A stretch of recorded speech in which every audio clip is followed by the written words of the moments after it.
Wisteria, an orphan girl, struggles for survival by begging on the streets, under the control of a harsh dick-faced church father who forces orphans like her into begging. Despite her difficult life, Wisteria finds solace in secretly meeting Marbaz, a powerful badass immortal demon. She can summon Marbaz by knocking thrice on an attic window after midnight. Their interactions, however, are often interrupted by the old fart, who threatens Wisteria for not earning enough money. Marbaz is deeply conflicted by the cruelty Wisteria faces. He reflects on the unjust actions of the old fart and Wisteria's justifications for begging, which moves some people to give her money out of sympathy. He relates to Wisteria's loneliness, pondering his own purpose as an invisible, eternal lolicon. To his surprise, Wisteria can actually see Marbaz, a revelation that initially frightens her. She has possessed this unique ability since birth. Marbaz is intrigued and reassures her of his harmless intentions,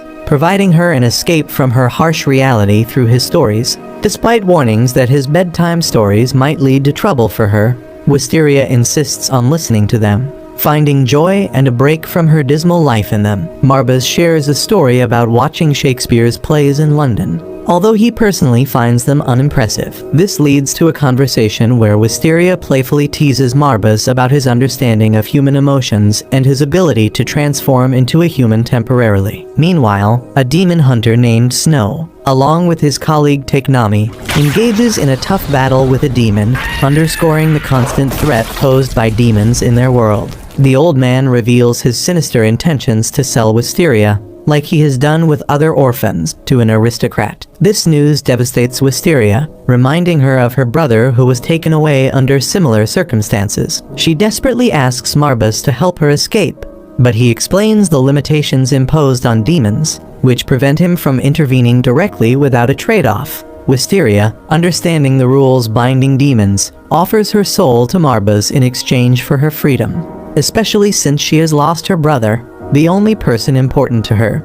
Marbaz, being immortal, doesn't need anything in return, leaving their situation unresolved. Wisteria's situation worsens when she is taken by the aristocrat who purchased her. Her fears escalate when she discovers his penchant for torture. At the same time, Snow and Takenami uncover the truth about the old man and the rich lord's notorious activities, prompting Snow to decide to save Wisteria. In a thrilling climax, Marbaz rushes to Wisteria's rescue in the mansion. Despite offering a bribe, the rich man refuses to let her go. Marbaz, determined to save Wisteria, starts to experience physical deterioration, a consequence of defying demonic rules. He confesses to Wisteria that her presence has given him a new purpose in life, and a desire for a shared future. Their situation intensifies when the rich man's pact demon attacks. Marbaz, weakened and unable to defeat the demon without a pact, finds himself in a dire situation. In a selfless act, Wisteria offers to form a pact with Marbaz, sacrificing her precious eyesight that allows her to see him. This empowers Marbaz, revealing his true form as one of the 13 calamities and enabling him to defeat the demon. After the battle, a grateful Wisteria expresses her willingness to have Marbaz describe the world to her, looking forward to their future adventures together despite her sacrifice. In another part of the story, Snow discovers the injured rich man and, enraged by his cruelty towards Wisteria, assaults him. Vowing to continue his fight against demons, especially the red-haired one, Snow confronts a bat-like demon for information, but ends up eliminating him in frustration. His determination to find and save Wisteria remains steadfast. Regretting his failure to capture the bat demon, Snow vows no mercy next time. Marbaz, meanwhile, takes the now blind Wisteria to a house he owns, where she struggles with her new blindness. Marbaz, adapting to their new life, takes on the responsibility of cleaning and maintaining the house. Wisteria, expressing her hunger, prompts Marbaz to take her out for food and shopping. He encourages her to try on various dresses, wanting her to feel beautiful. During their outing, Wisteria befriends Diana Blackbell, a kind woman from an elite class, and her guard. Wisteria and Diana quickly bond over their shopping experience. Outside, Marbaz senses another demon's presence and recognizes the guard, Nabrius, in his dog form.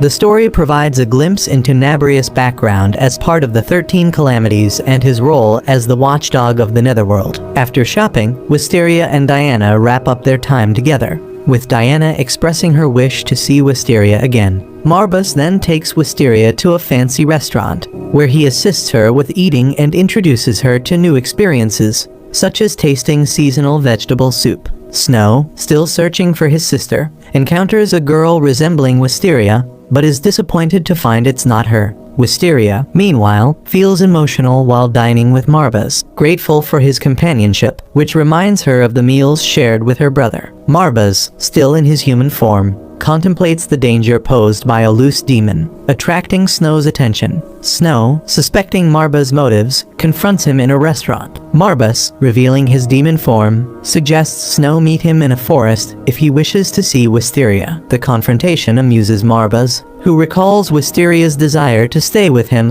while Snow intends to take her back. Angered by the situation, Marbus informs Wisteria they must relocate for their safety. Outside, Snow confronts Marbus, threatening him over Wisteria's safety. Wisteria reveals their plans to travel the world, but Snow refuses. After a very dangerous fight between Snow and Marbus, Snow hurls the bullet towards Marbus, but Wisteria steps in front of Marbus to save him. Marbus in the final moment saves her by taking the bullet himself. Snow realizes his mistake and hands over his sister to perverted Marbus, warning him to take care of her, and then leaves. Wisteria, accompanied by the immortal demon Marbus, arrives in Warrington, a city recently shaken by a monstrous murder. Despite her blindness, Wisteria senses the city's charm and looks forward to their new life there. Unbeknownst to them, Harriet, a young girl and contractor of the small demon Mori, follows them, setting the stage for a confrontation.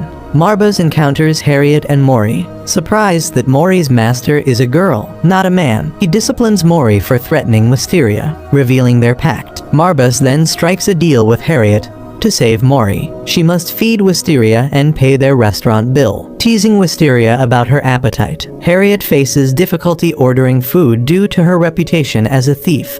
She entrusts the wallet to Marbus, who places the order. In a private moment, Mori shares a secret with Marbus, who agrees to keep it. That night, Marbus decides they must leave Warrington for safety. Disappointing Wisteria, who has just befriended Harriet, they plan to visit Marbus' friend next. Marbus feels a physical change, hinting at his return to human form, which concerns Wisteria.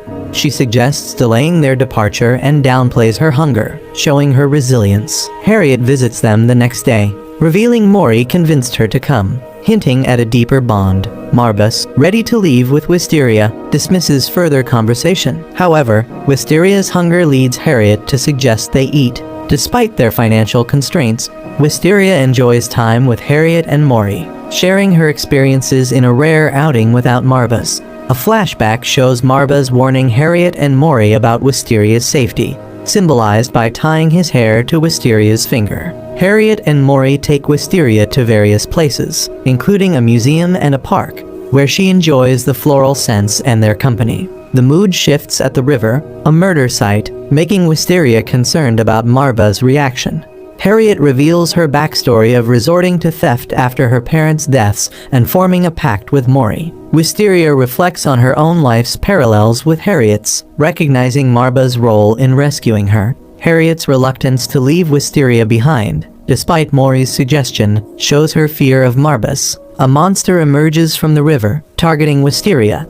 Marbus rushes to her aid. The Sword Cross Knights intervene, revealing knowledge of the monster's crimes. Teknami, one of the knights, uses a special sword to behead the monster. Mori suggests leaving the scene, but Teknami's curiosity about Wisteria's powers leads him to confront her. His sword shatters against Marbus' intervention. Marbus arrives, apologizing for being late and overpowering Teknami with his strength. The confrontation reveals Marbus' power, as he effortlessly intercepts Teknami's attacks with his hair. Marbus contemplates the nature of Teknami's katana, a symbol of the knight's determination. Marbus ultimately breaks the sword, showcasing his dominance. Amidst this, Harriet's true nature as a ghost is revealed. Mori confesses his awareness of her spectral state and recounts her tragic death and pact with a demon. Harriet's realization of her ghostly existence explains her isolation and continuous financial resources. Harriet's decision to give her soul to Mori signifies her gratitude and desire to remain connected to him.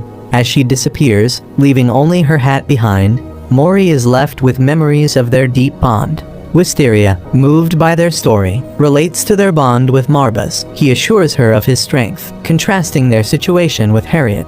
Marbas reflects on human-demon connections, now shared with Wisteria, and is struck by the memory of Harriet's final smile, symbolizing the depth of emotions in human-demon relationships. In a stark, frozen setting, the mention of Wisteria stirs emotions in Lady Diana, who yearns for friendship with her but feels constrained by her social status. Nabrius subtly reminds her of the underlying motives guiding her actions. Simultaneously, Wisteria and Marbas are braving a snowy landscape. Wisteria, battling the flu and cold, struggles to keep pace, though Marbas urges her onward. Meanwhile, Lady Diana and Nabrius detect a formidable demonic presence nearing their residence. Confronting Marbas, Nabrius inquires sharply about his purpose there. Marbas, prioritizing Wisteria's ailing condition, rebukes Nabrius for his untimely interrogation. Within Lady Diana's quarters, Wisteria finds respite, and Lady Diana chastises Marbas for his inconsiderate treatment of Wisteria in the harsh weather.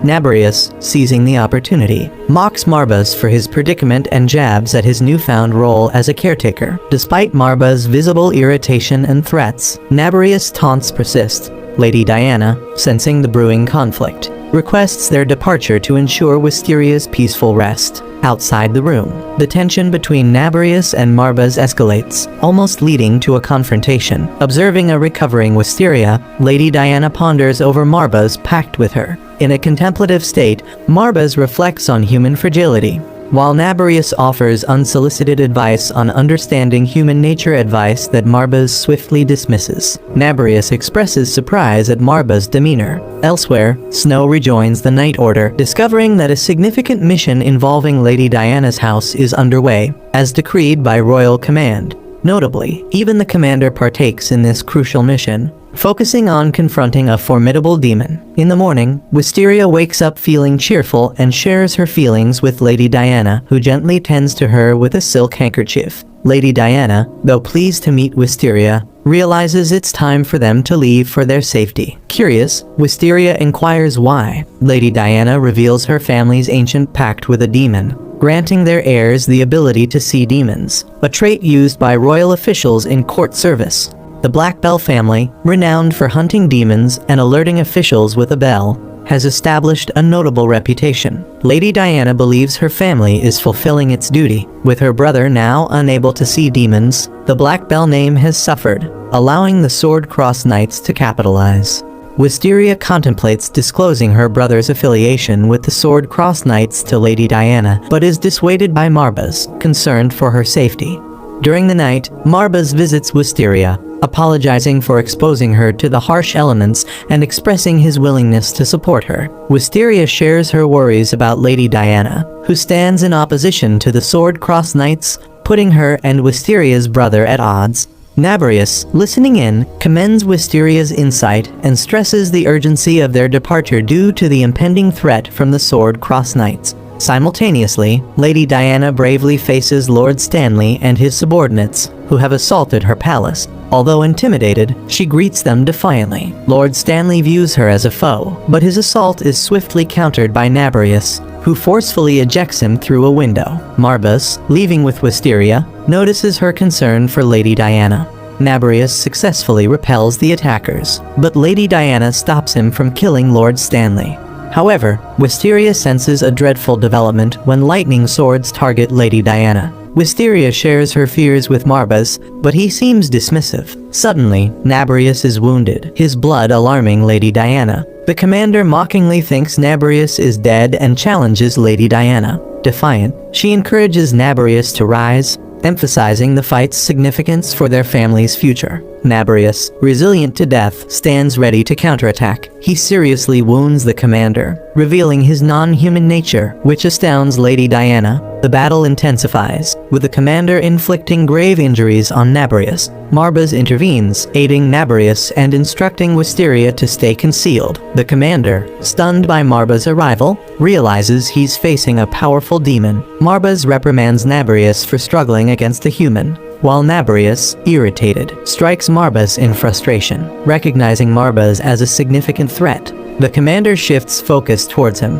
Both Marbas and Nabrius, angered, unite against the commander, realizing he's outmatched. The commander proposes a truce to Lady Diana, stating he wants to avoid further bloodshed, and requesting her to convey his intentions to her brother. Nabrius, eager to continue the fight, is dissuaded by Lady Diana, who agrees with the commander's wish to cease hostilities. Wisteria, concerned for Lady Diana, is reassured and overjoyed when Diana confirms she's okay. The story then shifts to a scene where Lady Diana, preparing to meet the commander, instructs Marbas to dress as a servant. Marbas, confused and irritated about playing this role, agrees reluctantly to accompany Diana as her servant for the occasion. Nabrius also gets involved, dressing up as a master under the guise of Noah Black Bell. He playfully teases Marbas by referring to himself as Master, much to Marbas' annoyance. On their journey in a carriage, Marbas takes on the role of a servant, tasked with caring for Lady Diana. During the trip, Diana instructs Nabrius to act like her brother for an upcoming meeting. Wisteria, part of the conversation, is curious about both Nabrius and her own brother's personalities. Diana describes Nabrius as hot-headed, contrasting her brother who is calm and adaptive. She appreciates Marbas' effort to dress as a servant for her. In the meantime, Snow is discreetly watching them with binoculars as they approach the commander's location. Nabrius scolds Marbas for not properly opening the carriage door, and Wisteria, worried about Lady Diana, is told to stay inside the carriage while they're away. At the meeting, Nabrius introduces himself as the Black Bell family leader, surprising the commander who hasn't heard of him in elite circles. The commander is dubious about Nabrius' identity. Nabrius, unfazed, criticizes the commander's armor as being unsuitable for the meeting, displaying his ability to handle such situations with confidence. Marbas, observing quietly, admires Nabrius' performance skills. Nabrius boldly states their family faces execution for failing duties and aligning with demons, leading the commander to threaten them with death if they don't sever ties with demons. Lady Diana, angered by this ultimatum, is determined to defend her family's honor and refuses to comply. Wisteria, reassured to see Lady Diana safe, decides to stay on until the conflict resolves. Nabrius also commits to helping Lady Diana after sizing up the commander and his associate, Vivian. From a distance, Snow watches the meeting between Lady Diana, Wisteria, and the others, hoping it goes well. He notices Lady Diana and his sister Wisteria are similar in age and doesn't wish to confront them. Recognizing their honor, Snow is troubled by the commander's unjust actions and his inability to act against them, even though he knows the demon hasn't harmed anyone they sent. In their conversation, Diana speaks fondly of Wisteria's brother and praises Nabrius for acting as her brother. She reflects on her own brother's kind nature and his protective attitude towards her. Meanwhile, her brother, lying in the snow, hesitates before firing a shot at Lady Diana, but deliberately misses. Everyone around believes he missed on purpose. Snow struggles with his feelings, trying to convince himself he missed the shot intentionally, but deep down, he doesn't want to harm her. Apologizing to the commander for not completing his mission, Snow is aware his friends know he intentionally spared her, but he keeps it to himself. Snow grapples with the moral dilemma of killing demons to save people versus the wrongness of harming innocent souls. He focuses on the former to ease his conscience. Marbas, speaking to Nabrius, prepares for an impending attack, but decides they will observe rather than participate. Nabrius, disinterested in arguing, agrees. Marbas contemplates Lady Diana's situation, realizing that even if she wins this battle, she can't restore her family's status. Nabrius reflects on the irony of devils making sense when humans seek death. Lady Diana, longing for a life of honor, has released her servants, not wanting to drag them into conflict. Bored with his immortality, Marbas finds the prospect of battle entertaining. Wisteria, overhearing their conversation, believes they have a chance to win. However, they know a confrontation at Lady Diana's home may be inevitable. Despite the looming threat, Lady Diana finds solace in having Nabrius with her and laments the thought of Wisteria leaving. Wisteria, unwilling to leave Lady Diana to face danger alone, shows up at her house. Much to Lady Diana's surprise, She expresses her concern for her friend's safety, as she doesn't want to see her get hurt in the impending battle. Meanwhile, Marbas and Nabarius gear up for a tough fight. Marbas is determined to protect Wisteria, who is in the midst of this dangerous situation, while Nabarius agrees to assist him. The commander arrives, taunting them and anticipating a fierce battle between them. Understanding the severity of the upcoming battle, Wisteria braces herself for the worst. Marbas launches an attack on the commander, but misses his target, and Nabarius steps in to cover him. Despite their efforts, the commander's armor proves challenging, but Marbas eventually pierces it with his hair. Nabarius also confronts the commander, but gets injured in the process. The commander reveals he's prepared for the battle with new tactics meant to outwit them.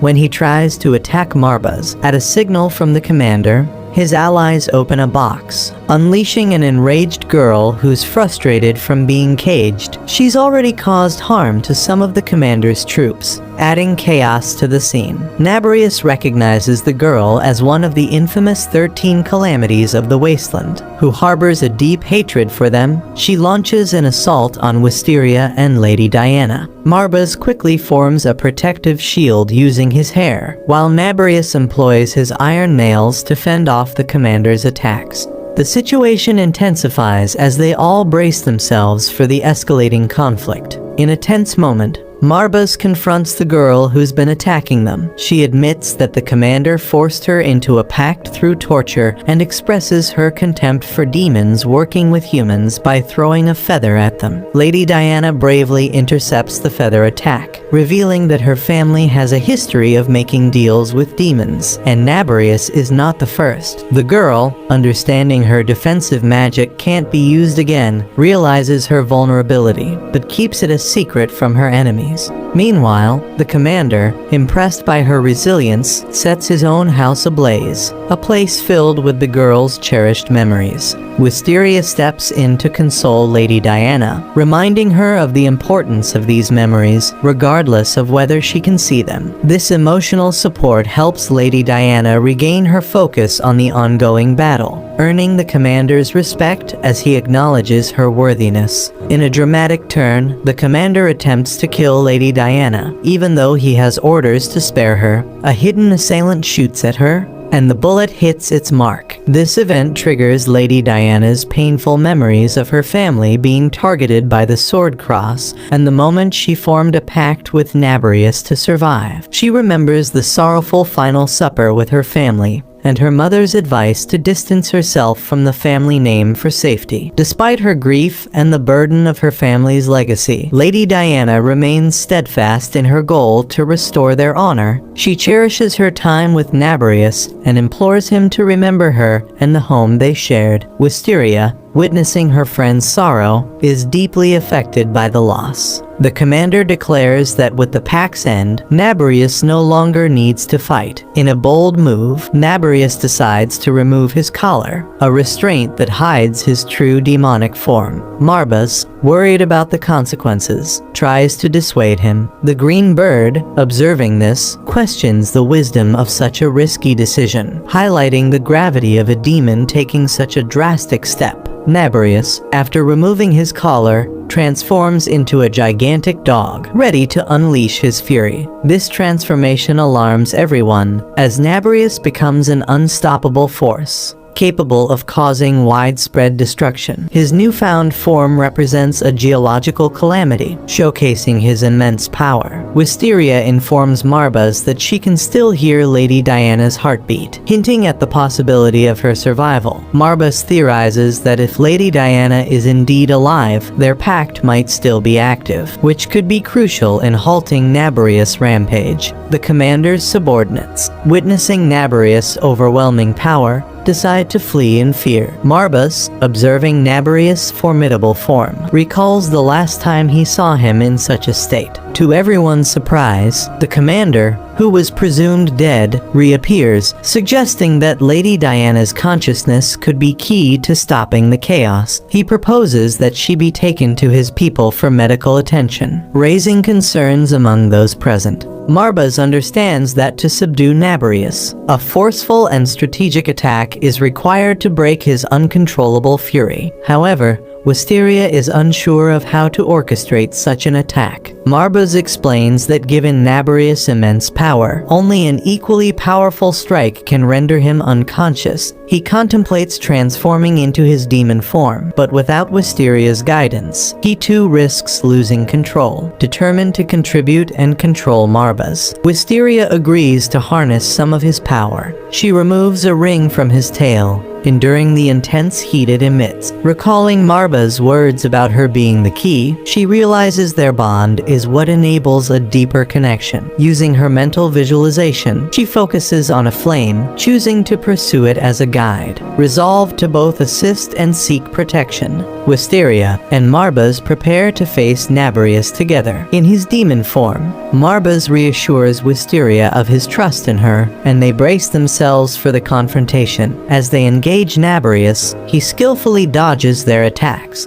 Marbaz, reflecting on his bond with Wisteria, contemplates the unusual dynamic of their pact, where a human holds the key to a demon's power. Marbaz, determined to stay with Wisteria, knows he must first deal with Nabarius. He attempts to use his fire powers against Nabarius, but the battle is challenging. Nabarius launches an aggressive attack, forcing Marbaz to evade his powerful strikes. At the same time, Wisteria faces danger from Nabarius' attacks. Snow, observing the peril Wisteria is in, becomes furious with Marbaz for endangering her. Snow, recognizing Wisteria as his sister, believes they should leave quickly. Despite her situation, Wisteria requests Snow's aid in battling Nabarius. Confused yet willing, Snow agrees to assist. As Marbaz continues to battle Nabarius with his fiery abilities, Wisteria, driven by determination, follows a guiding flame within her mind. The ring she possesses has become a magical weapon that stabilizes Marbaz's powers. Fueled by frustration towards Nabarius, Wisteria grows increasingly angry. Marbaz, acknowledging their immortality, decides that existence would be uninteresting without Nabarius and successfully knocks him down. Snow, witnessing the intense fight, is taken aback.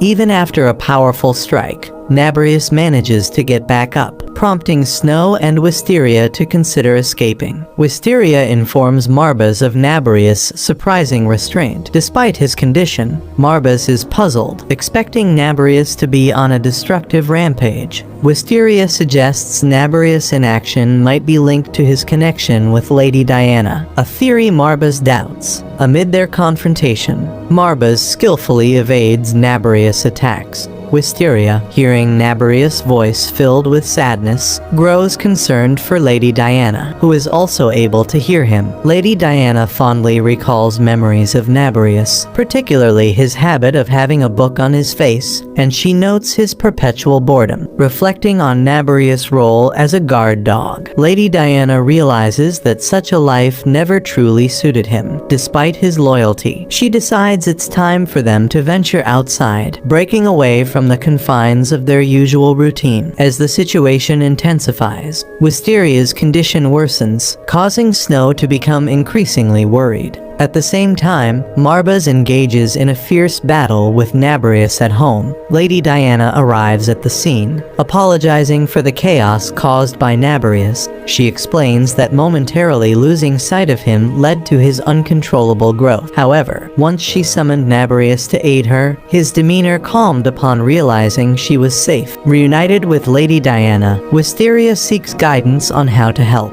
Lady Diana reminisces about her time with Nabarius, likening it to a brief but enjoyable experience. Marbaz then advises Lady Diana to exert focus and control to restrain Nabarius' formidable strength, emphasizing the urgency of the situation. Wisteria informs Lady Diana that she possesses the key to controlling Nabarius. They both embark on a mental journey to find a solution. In her mind, Lady Diana encounters darkness and the spirits of her family, causing her emotional turmoil. Her brother's spirit informs her of their demise, encouraging her to find happiness despite their absence. He leaves her with a parting gift before the spirits disappear. As Lady Diana grapples with this revelation, Naberius appears, the collar around his neck restored. He collapses, and Marbas urges Lady Diana to halt her efforts. Despite her reluctance, a mysterious man emerges, claiming he never intended to reveal himself, adding another layer of intrigue to the unfolding events. The green bird identifies the mysterious man as the one in armor. The commander, recognizing Wisteria as Snow's sister, is puzzled by her and questions her nature and awareness of his presence. Wisteria,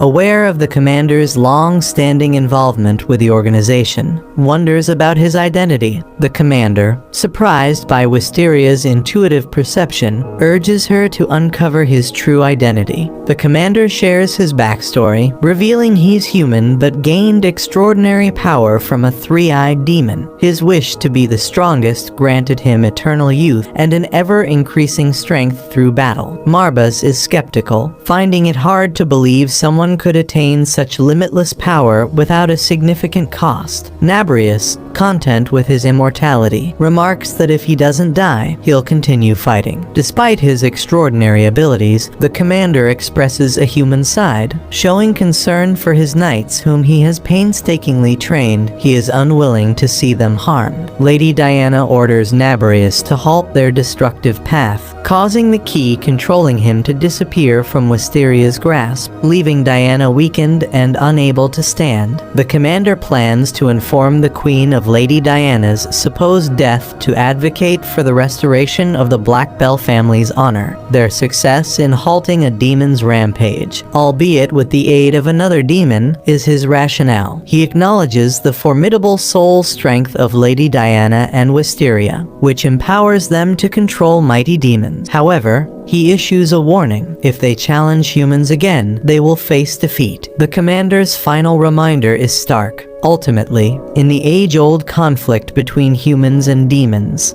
it's the humans who emerge victorious. Two strong demons, in their human forms, Dantalion and Citri, emerge. Dantalion is frustrated by the weakness of humans in war, finding their vulnerability unchallenging and boring. Citri, a demon from the lake, has lost interest in the ongoing conflicts. Snow is in London trying to enjoy himself despite criticism for not disclosing the alliance between Marbas and Wisteria. He is also responsible for reporting to his superior, Takenami, with whom he has a meeting scheduled until 10 o'clock. Snow opts for a drink in a bar and encounters Luther, a war veteran who lost an arm and couldn't locate his family after the war. Intrigued by Luther's enigmatic presence, Snow decides to follow him, only to realize that Luther is aware of being tailed and has set a trap for him. Luther has made a pact with Dantalion. Citri and Dantalion both claim to be a part of the 13 calamities of the wasteland. Back with the demon hunters, Takenami grows anxious when Snow doesn't return as planned. He sets out to look for Snow himself. Citri proposes Snow make a pact with him, but he refuses. Elsewhere, Marbas, Wisteria, and Lady Diana find themselves in the tranquil Lake District. Marbas is alert, aware that the Sword-Crossed Knight has seen Wisteria and might target her. To protect her, he seeks Citri's Misty Incense Burner, a tool capable of altering appearances, despite his aversion to water. While on their way to a shop, Lady Diana and Wisteria encounter Citri. He shocks them with revelations about Snow, leading Wisteria to contemplate a rescue mission in London. Marbas and Naberius arrive at the scene. Marbas requests the Misty Incense Burner, but is frustrated to learn that Dantalion already possesses it. Citri offers to protect Wisteria, but she disagrees. A pendant thrown by Citri, belonging to Snow, alarms everyone. Elsewhere, Takenami ventures into a hidden alley and comes face to face with Luther. He suspects Luther has allied with a demon, especially after learning Snow has been tortured. Their confrontation escalates, with Takenami managing to injure Luther. Despite his wounds, Luther's resilience and determination, fueled by his war experiences, surprise Takenami. Dantalion watches with interest but refrains from interfering. When Takenami's subordinate intervenes to protect him, Dantalion joins the fray. Takenami ultimately sacrifices himself to save his subordinate. Marbus and Lady Diana find themselves at Charing Cross Station, actively searching for Dantalion. Meanwhile, Wisteria, determined to locate her brother, feels empowered and supported in her efforts by Marbus, who admires her resilience and spirit. Luther aligns with Dantalion's desire for war, revealing their plan to transform the peaceful area into a battleground. Wisteria, in her search for her brother, mistakenly approaches Dr. Watson. Despite Watson's knowledge of her brother, Marbus doubts his ability to assist Wisteria. Watson, perceiving the situation, advises Wisteria to cease her search for her brother. Dantalion and Luther watch the Sword Cross Knight members while Citri notices Wisteria and starts to include her in his plan. He tells Dantalion not to interfere in what he is about to do. Citri approaches Wisteria, using his voice to captivate her. Dr. Watson picks her up and runs, fearing for her life. Surrounded by demon-possessed people, she is unsure of what to do next. Wisteria, in desperate need to save her brother, calls on Marbus for help and contemplates signing a new contract. When Marbus arrives and deals with the pursuers, Marbus apologizes for being late and assigns Doc Watson to care for the injured. Citri, watching from a rooftop, is enraged by Marbus. Determined for revenge, Citri attempts to attack Marbus from behind. However, Marbus, ever vigilant, easily repels him using the force of his hair. Realizing Marbus' superior strength, Citri decides to use Dantalion's powerful prototype tool. When the smoke clears, Takenami, now possessed and turned into a demon, is revealed. Marbus tries to avoid Takenami. Wisteria realizes Citri has trapped her in this situation. If Marbus kills Takenami, it will make her brother unhappy. Enraged and determined, Wisteria and Marbus successfully undergo a limited release that impresses Citri. Marbus defends Wisteria, using sharp lasers to incapacitate Citri. Marbus is touched by Wisteria's support during the battle, but is aware of her fragility and stress, as the commander, now more powerful, suddenly appears and confronts Takenami.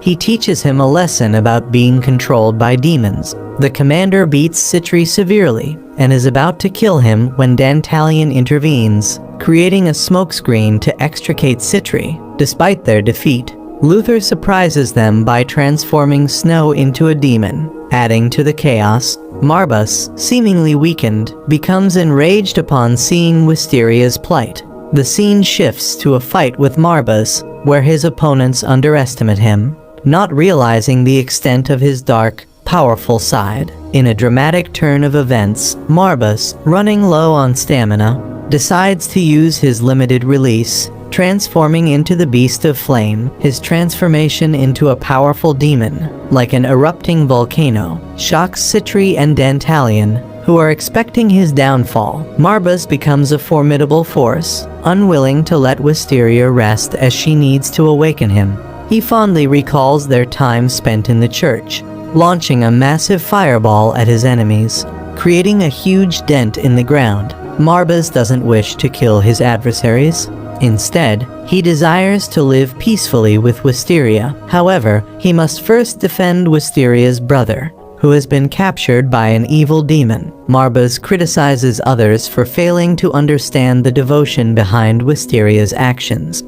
After expressing this, Marbus disappears. The scene shifts to Luther, lost in his war memories. He reflects on his family, which he has neglected since returning from the war. Meeting Dantalion, who is impressed with Luther's soldierly qualities and numerous injuries, they decide to make a pact based on their shared ideals. Dantalian notices Luther's family concerns, but also sees his intense focus on his last memories. Dantalian praises Luther's battle tactics, while Luther dispels his doubts, excitedly announcing he has found his rival in Marbaz. Luther looks forward to joining the conflict and defeating Marbaz, finding a thrill in the challenge.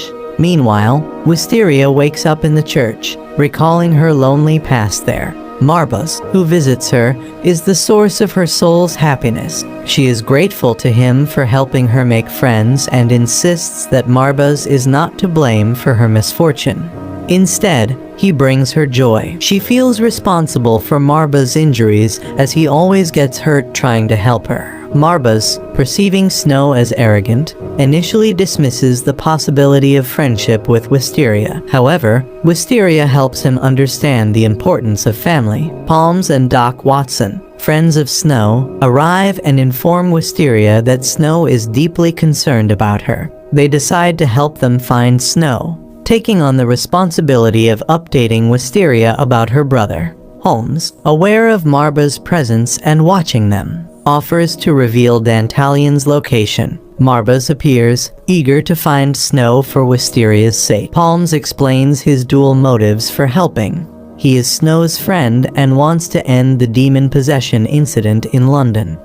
Marbaz agrees to prevent Wisteria from following him, allowing him to act on her behalf. Marbaz is determined to save Wisteria's brother, recognizing her deep concern for him. Despite Wisteria's desire to accompany him, Marbaz decides to go alone, now knowing the location where Snow needs to be rescued. Upon arriving at his destination, Marbaz prepares to save Snow. Meanwhile, Dantalian and Luther encounter Marbaz. Dantalian is initially thankful for finding their location, but is cut off by Marbaz, who is there solely for Wisteria's brother. Dantalian reveals his intention to destroy the Sword Cross Knight headquarters. Luther, however, informs Dantalian that he has already transformed Snow into a demon.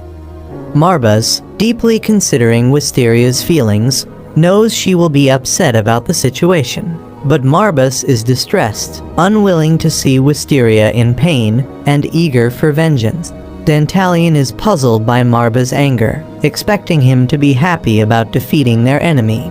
However, Marbaz, unlike them, seeks peace and decides to confront them to stop them from disrupting his peaceful journey with Wisteria. In the ensuing battle, Marbaz transforms and punches Dantalian, who is impressed by Marbaz's strength but quickly recovers to fight back. Marbaz evades Dantalian's attacks and fires fireballs at him. The fight intensifies, with both parties attacking fiercely. Luther is vigilant and deflects Marbaz's blow. Dantalian takes advantage of Marbaz's brief distraction and breaks one of his horns, a vital part of a demon's power distribution. Weakened and transformed into a human, Marbaz struggles with pain but is determined not to upset Wisteria. Dantalian quickly dodges Marbaz's attacks and plans revenge by targeting another horn. Nabrius suddenly arrives to join the fight, observing Marbaz's miserable state. Despite Dantalian's eagerness for more battle, he is set on destroying the Sword Cross Knight headquarters. As Dantalian and Luther leave, they extend an invitation for a fight. Marbaz regrets the turn of events, but Nabrius chooses to assist him, preventing their enemies from achieving their goal. Together, Marbaz and Nabrius prepare to face their next challenge. Wisteria dreams of her childhood with her brother, recalling a cherished doll he made for her. She wakes up startled, reflecting on their close bond. Marbaz discusses Wisteria's situation with Nabrius, determined to support her through her hardships as Nabrius did for Lady Diana. The next day, Wisteria's extraordinary senses impress her doctor, who notes her exceptional perception. Marbaz takes her around London, though his descriptions fall short, leaving Wisteria unable to visualize the places. Despite this, she enjoys ice cream with him and thanks Marbaz for his support, expressing a desire to see her transformed brother. At night, Luther reflects on his wartime experiences and his pact with Dantalion. He realizes his amnesia wasn't due to injuries, but a loss of purpose,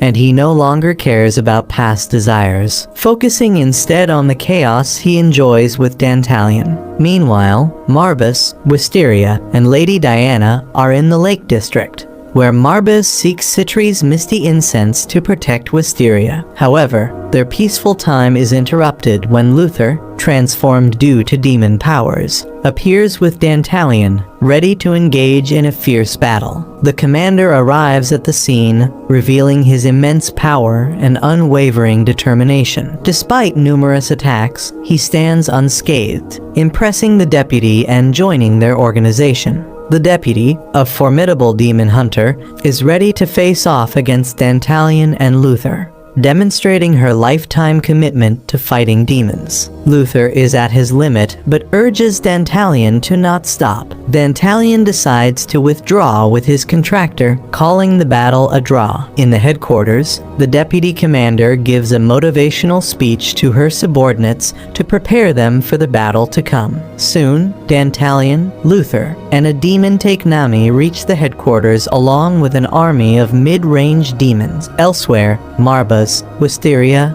and the commander travel together toward the headquarters. It is also revealed that the bird demon, Astaroth, is working with the deputy commander. They quickly disarm Takenami and turn their attention to the other two. She then has a flashback through which we learn the past of the commander and when she saw him join their group.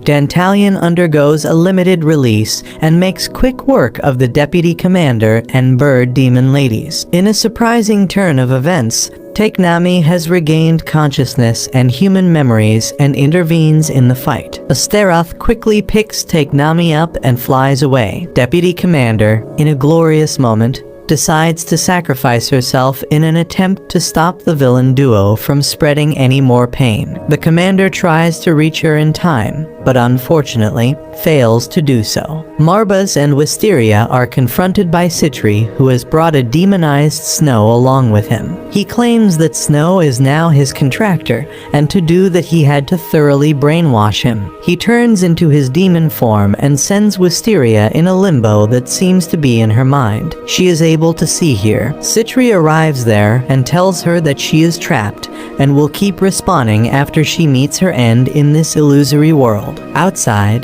Nabarius and Marbas engage Demon Snow in battle. Marbas is really worried about Wisteria. When Citri leaves, Wisteria begins to realize that this illusory world is not made from her memories, but from the memories of her brother. When Citri goes back to meet Wisteria, he finds out that for her, years have passed there, and she claims to have a way to stop her. She sees a flashback of what her brother went through all his life, where he was mostly just looking for her. Snow appears in a messed up demon form in the world she is stuck in and begins attacking her. Wisteria gets a small window of opportunity to call Marbas into the limbo with her, which she does. Marbas makes quick work of those who stand in her way. We are then shown these powerful demons past where they worked together under a master long ago. The master ended up becoming the infamous three-eyed demon. In a splendid display of power and wisdom, Marbas defeats Citri,